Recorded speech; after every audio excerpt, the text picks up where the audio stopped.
right. Thank you guys for joining us at Multifamily Freedom Chasers on a Wednesday night with Kevin and Edward regarding underwriting fundamentals. The new year, we're looking for a lot of new deals, a lot of things coming up in this year, and we're excited to get started and kick things off with our first one of the year. So just to introduce ourselves a little bit, my name is Edward Shamirian. As you can see, I'm based out of Los Angeles, California, born and raised here. So very familiar with the market in this area. Love investing here, do own some stuff out here. Also, we used to be in property management, operate my own brokerage, and also now working in the commercial space here in Los Angeles. So just a resource for underwriting, management, all the above, and love connecting with you guys. So please feel free to reach out with any questions. That's right. Thank you, Edward. And then I'm Kevin Kohler. I'm a investor and broker based out of South Florida, the Fort Lauderdale, Miami area. I run a team of multiple commercial agents that we have offices currently in Orlando, Florida, in the Florida Panhandle, in Destin, and in Charlotte, North Carolina. Sorry. And we stay pretty busy in all those areas and in the Southeast United States primarily, but work with our clients wherever they need us to be.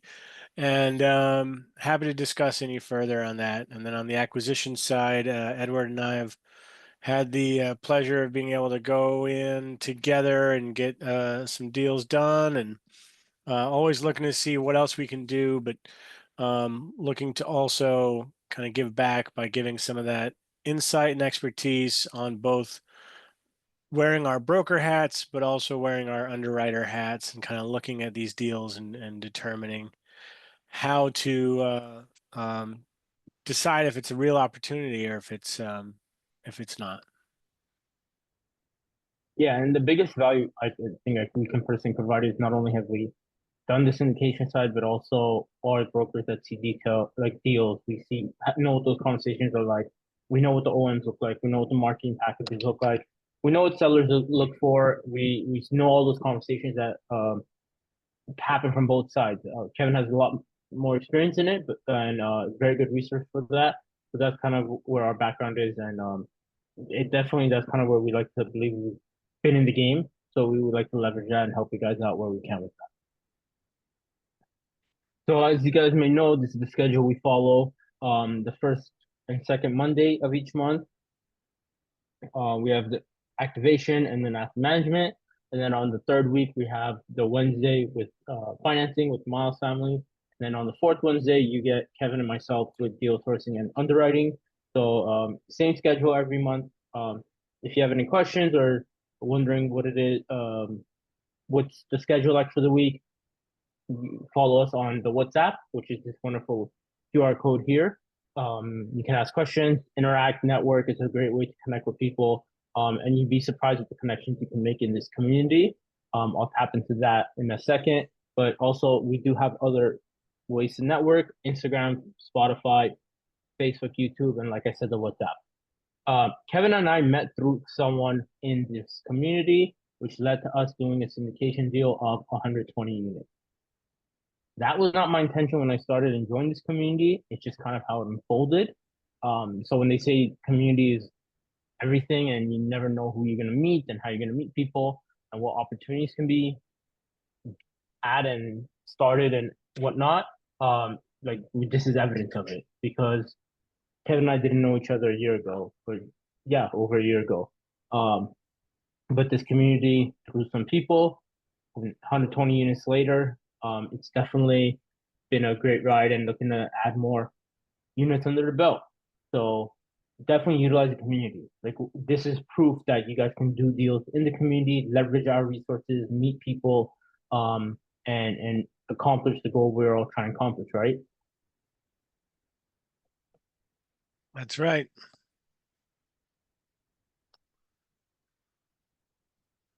All right. So we'll get into more of that later. One of the things we basically want to kind of touch base on today is just generally underwriting itself and the tools and resources to get in contact with brokers, how to find deals, how to source deals, and all of the ins and outs. I'll briefly, quickly just touch over some things on the underwriting side, and then Kevin can talk about some of the broker tools. I'm not going to go very deep into this because I can talk probably a couple hours about this tool and how often we've used it. But just to get an idea of what are the things you look for when you are underwriting and some of the key important components, it's always good and important to have the ask price, of course. Um, if you don't have that, it's a little hard. You can always get one, like come up with your offer. That's not going to change, but you want to at least know where they stand. So you know if you're close, you don't want to overshoot, obviously, because that's not going to be to your benefit. Um, so know the ask price, obviously the unit count, um, and these are some things that you'll find out more about with on the financing side. And this is, I believe, a very important section, and I want to briefly touch over. You want to know how the property is performing today, because no matter what you believe or your team believes, or you may be the best operators on the planet, you are taking over somebody's problem or whatever reason they're selling, from underperforming rents to needs repairs to mismanagement to neglection from the property management company. All those things could be true. So you don't want to, you want to know what you're getting yourself into, and the income and the expenses will show that. And you want to look at it over 12 months, at least eight, ideally 12. And then the expenses will also paint that picture. So that's just a brief overview of like the things you want to on the surface level, just to have to get an idea of what am I getting myself into? Is there upside? Because remember, with your investors and the goals you're going to be trying to hit, you need to have the upside to be able to raise the capital to provide the value or to be worth it for an investor to come and invest their hard earned money, because you're not only trying to get the investor to invest in your deal and believe in you and be a long-term investor, but they have a lot of options. If every one of us on this call have a deal, we may call the same investor, which deal is going to stand out, right? So that's something to keep in mind. And how's your deal going to stand out from all the other opportunities out there? Upside, knowing your numbers, which we'll also get into on a future date with the Excel. Those are the biggest components and factors in the underwriting space, and just initially when you're trying to find out information about a deal. Kevin, you want to talk briefly about the broker side of things? You're on mute. Thank you, Ed. So, all right. So, I do want to speak about several tools that we use as brokers that definitely, as you're starting out in your journey, you're probably not going to be using these tools due to their expense cost of them. And these companies, like for some of these portals, they require you to sign annual contracts, etc. So you're making pretty significant investments to be able to access the resource. Once you do that, again, that's just giving you access to maybe a pool of information. What you do with that information is still up to you, and a part of what we start learning how uh, to give you a leg up and leverage when we're either negotiating or whatever, whether it be different types of research, etc. So let me go ahead and share my screen here. So the first thing I wanted to share here, this is CoStar. Okay, CoStar is one of the primary marketplaces that commercial brokers use. CoStar is a source of news and articles and data analytics and research, and they have their own teams of people to call sellers and buyers and verify deal details and property information, and they are Zillow on lots and lots of steroids in terms of how they collect data. And so for me, my account, I'm based in South Florida. So naturally, there's several articles here skewed towards my local area. Meanwhile, I personally have nationwide subscription, so I'm able to see any property across the country. Now, another thing that's common that is owned by the same company as CoStar is LoopNet. LoopNet is the public version of CoStar. You can have a free account. You can search a property. So it might come up, it might not. But for the property to come up, the broker needs to have a professional subscription with them, paying separately each website a different amount of money to be able to push, their listings out deeper to the public. But then there's brokers who they want to save a little bit and they maybe have their property listed, but it's not visible on LoopNet. It's only visible to the other brokers. And so like this is all the commercial properties in Miami proper, or Fort Lauderdale really. This is all of South Florida. So it's a lot of properties there. I mean, right here, 3,054 properties for sale in Southeast Florida. And then we can filter through different asset classes and with MFC, this is what matters. But without going too deeply, that's one thing. And then another thing is the data itself. So here's a subject property. This is a specific property some partners of mine and I underwrote and pursued. Um, in Clarksville, Tennessee, and we came close to getting it under contract, and the buyer ended up being a 1031 exchange that was all cash, and it was kind of hard to deal with that one. So what I want to show you here is just the depth of data. All right, so you've got a lot of information about the property. Then as a broker, we can look at this analytics tab that gives us a quick synopsis of what's going on in that local market, right? So the average market cap rate, average sale price per apartment, a lot of data just quickly given to us. And then we could jump over and get demographic data really easily, looking at median incomes and everything else, tax record information, and contact information of owners. Sometimes you can go in here, you'll see the LLC that owns it, and then you'll see the actual owner of the LLC with their sometimes phone number or email or, different ways you can just reach out to them directly.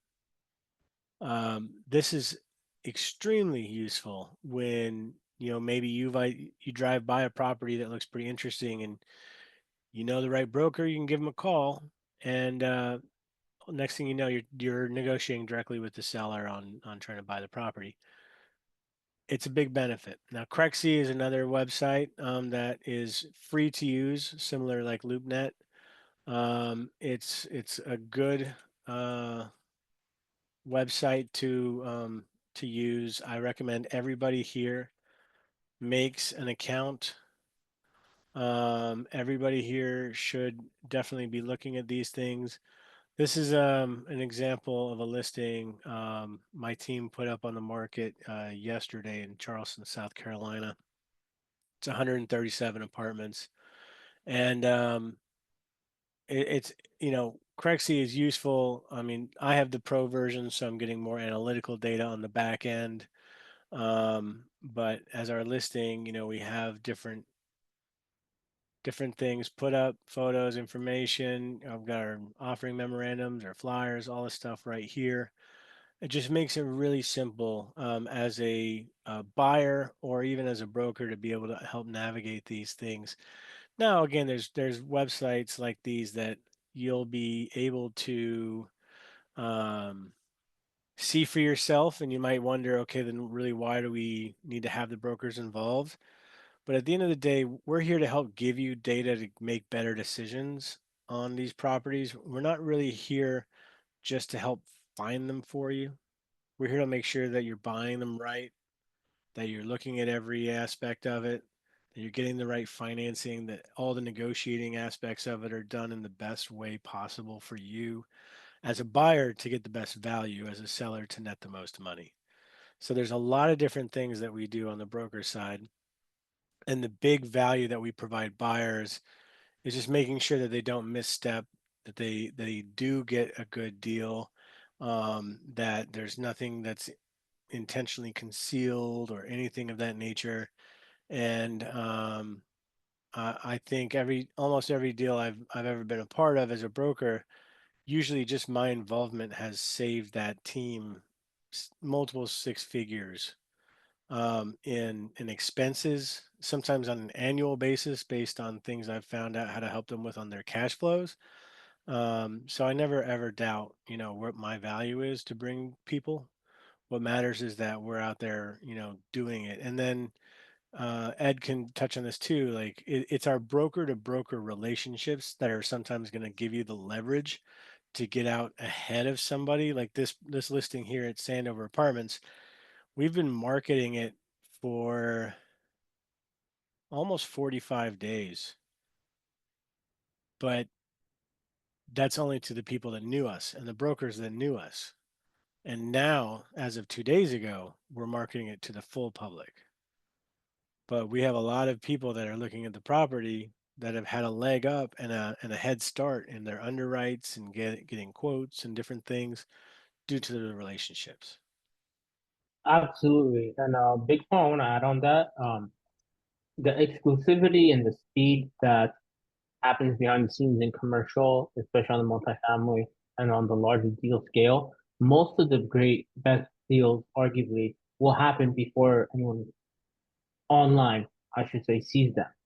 And to Kevin's point, a lot of times a broker who is great at finding listings and finding great deals also has a large list of buyers because they're good at that. So another thing with what Kevin is sharing is, and these different resources, it's not only good to utilize them yourself or know of them and know what you can gather from them, but connecting with people in a specific market that have the CoStar there and are know what the going cap rate is, know what the per unit cost is on a build, have an idea of what the construction cost is. They have a idea of how tenant laws are. All these different things because we live in different places. You may not invest where you live or in your backyard. People hate where I live. No one's investing in LA, especially recently. I'd never been to Florida until we went for the inspection of the 120 units. If I cross the street, I don't know what county I'm in. I flew in, I didn't know what county I was in. So for me to think I'm going to be able to find necessary information to properly underwrite the deal, analyze the deal, do the proper backing of, and have the confidence to then pitch it to investors, this data is an absolute must on so many levels for that. Also, you don't want to find out the hard way or once you spent money or once you got on the contract and you find out XYZ ABC is not what you, because no two places are the same, right? From the insurance perspective, tax perspective, tenant laws, a million different things, and I can run that list all night. So those are a lot of things to keep in mind. So the key point and moral of like my little spiel here is get focused on a market and have a good reason why you want to find a property or deal in that market. And once you do, make sure you know the top brokers, the inspectors, the contractors, the who's doing what deal, what the average, like what the data says. I'm not saying go spend the money it takes to get a CoStar, but look, brokers want to work with you if you're able to get a deal done. Now, by yourself, it's going to be tricky because I do think you need a strong team backing you and supporting you to do it a full deal from A to Z, no matter the size. Um, but definitely like make those connections, get on those exclusive lists, like Kevin mentioned, because those brokers then share with their buyers. Any broker that gets an exclusive deal like Kevin, they're crazy not to try to share with their buyers because they have something not many people do. And in their minds, they don't know how many people have it. Kevin could have sent it to one other broker or 100. At the end of the day, the goal is to connect with these people that are doing the deals, use that data and use their resources to provide you value. And look, if it comes at a cost, it's worth it because you'd rather have the necessary information and pay what it requires than get into a bad deal and make it your last. Because remember, it's a marathon, not a sprint. Yeah, and also, I mean, in commercial, there's different rules that are binding to us as real estate brokers. And so, like the easiest way of saying it is like for residential property, your realtor is bound by things that were created in the Dodd-Frank Act. There's a lot of restrictions around, paying fees to people or different little nuances. And in commercial, it's not that it's a wild west; it's that everything is custom documentation, like the contracts. So um, when your residential realtor is helping you with something, they're probably using a form that was developed by the State Bar Association, the State Realtor Association, to help mitigate any future potential liabilities and things of that nature. These commercial deals, we're submitting a letter of intent, and then after that, working with attorneys who are actually drafting custom contracts. These custom contracts can be 30, 40 pages long or longer. And all of the terms are important. And you go over all of it. You don't just quickly skim these contracts. Um, and so going through all of that and making sure that again we're positioning things the best way possible um, is the best way that we're protecting our clients and we're doing the right thing as a fiduciary to be able to come through. Anything you'd want to add on that, Ed? Um, yeah, just why the broker piece is as important, and as much as I'm big on the underwriting because that's kind of like my what I love to do a lot of is you need to have a clear sense of communication with the seller. Most of the time, most sellers, unless you're direct, which those are going to be few and far between, and if ever, you need to have somebody that one not like I said before, not only knows the information there, but is able to relate with the broker and they can speak the same language. Because at the end of the day, you're looking out for your best interest. You want to try to get the best price, but the two brokers, hopefully, are gonna be able to come to the middle ground. Because at the end of the day, with the commercial space, for anyone who came from the residential background, nobody has usually has to let a commercial property go, and and that's the biggest part about it. Like unless they're in like real trouble, which could happen, they've gotten that offer before, most likely, because a lot of Yeah, people are seeing the same thing. and the other thing is, I'm sorry that I wanted to add actually was that in terms of that customizability and flexibility that's offered on the commercial side versus the residential side. Um, in commercial, like we as brokers, we have the flexibility of saying, okay, if we know that you are a part of a group that's going out and raising that capital publicly, or through your small group of high net worth investors or whatever, we know that every dollar you're raising is affecting your returns to your investors.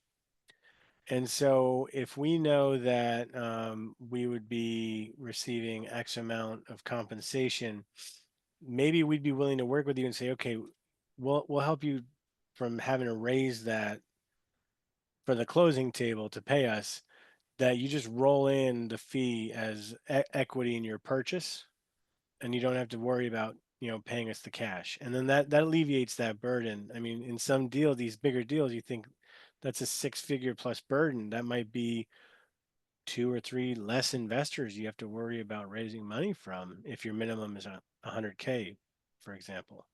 So it just helps grease the wheels to get the deal done. And it's nice that we can offer those flexible options, whereas a team out of like JLL or Cushman or Marcus, these bigger nationally well-known firms, they're not going to be able to do that. They're bound by certain rules that they have to be paid cash, because every deal that they have to pay their broker a certain amount or whatever. And myself and my team, like we operate out of a company that allows us to do the flexibility, because at the end of the day, we pay them a certain amount, and then after that, they don't care what we do, because we've met like an annual quota.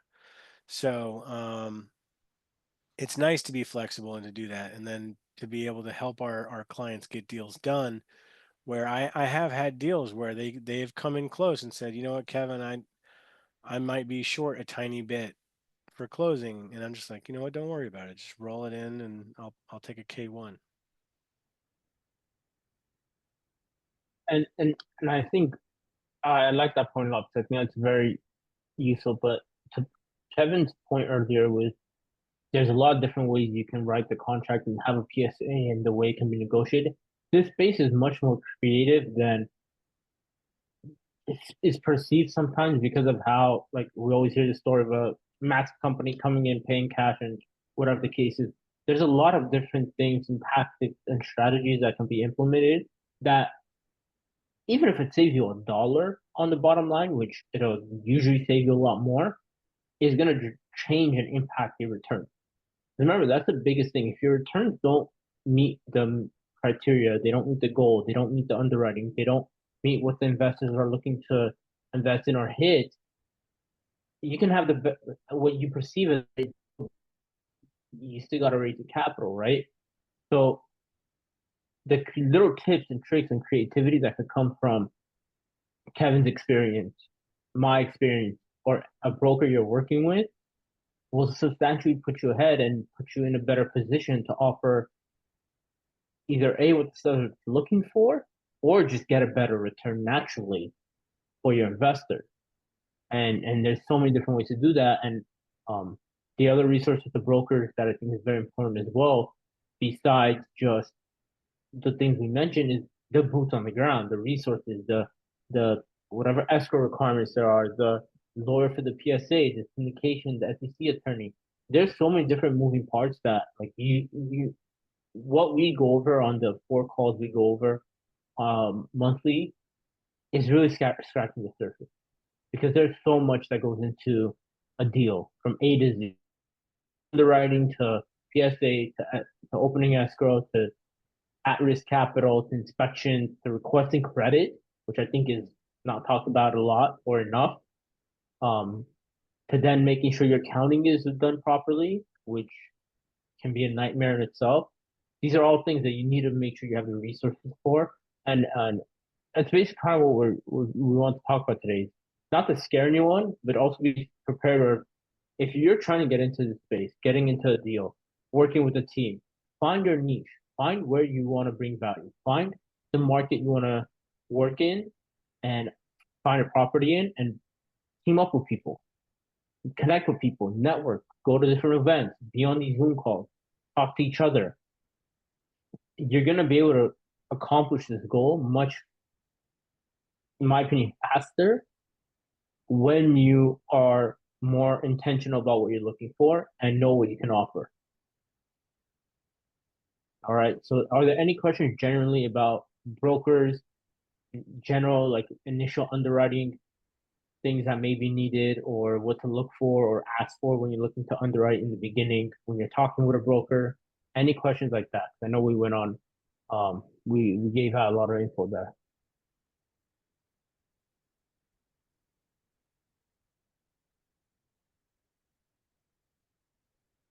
Eric, I don't know if you're talking, but you're not. You're on mute.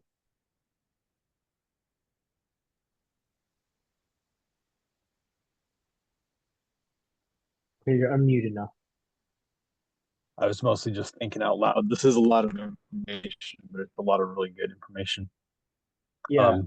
You mentioned, or yeah, it was mentioned that brokers oftentimes, like I guess, keep what are called pocket listings. So it's the deal shown between the brokers for a while before it, advertised.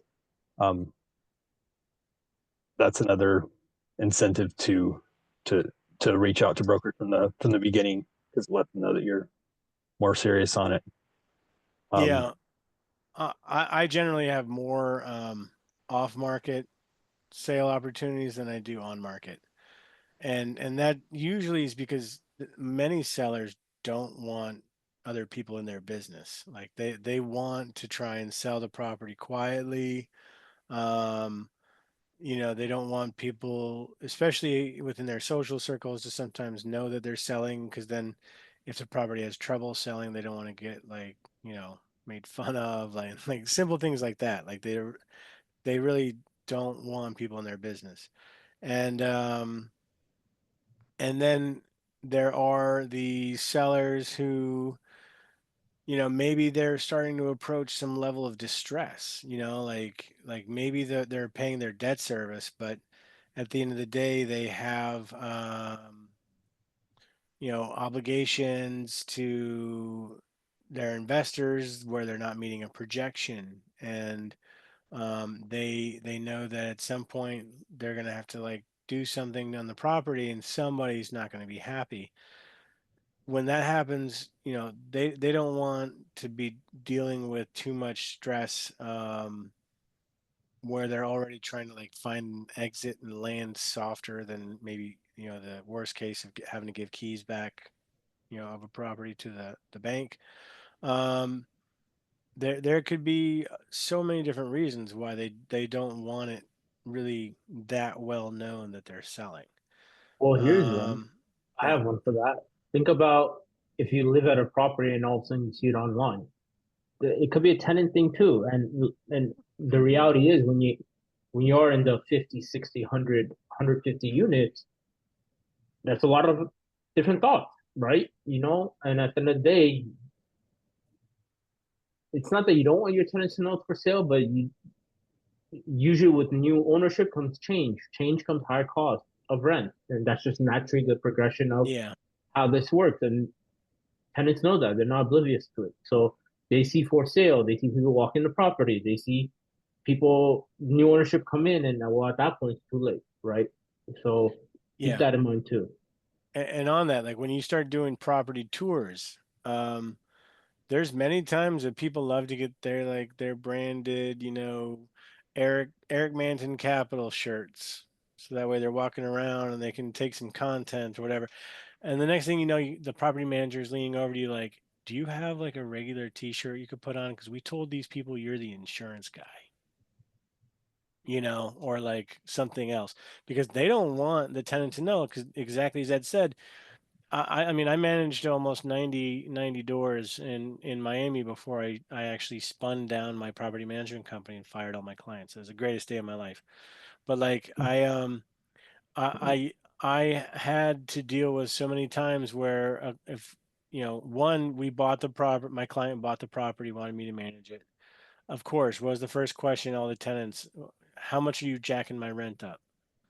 Oh, we're not going to do anything. We're going to raise it $100 and, just sign a lease, because everybody was month to month. But the next year, my owner, he was like, you know what, go ahead and do a couple hundred more.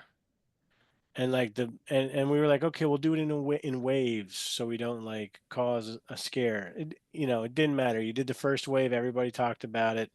The other half that weren't affected yet were trying to renew Prepared. early, or given notice to move out. It would cause chaos.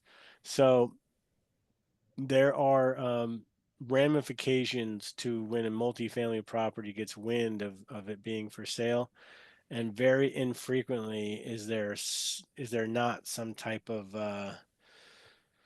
you know bleed out associated with the transfer of ownership.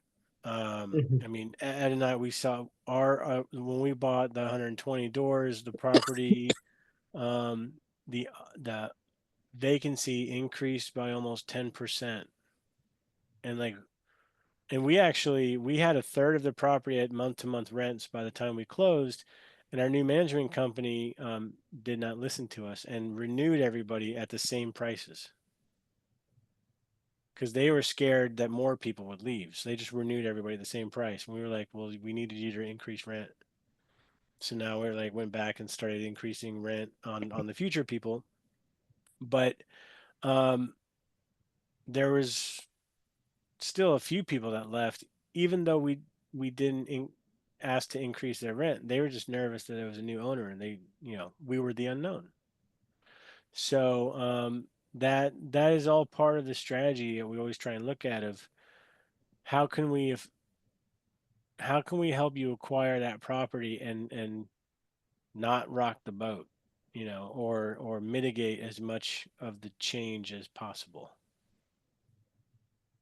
while maximizing your NOI. I mean, that's of course the end game here.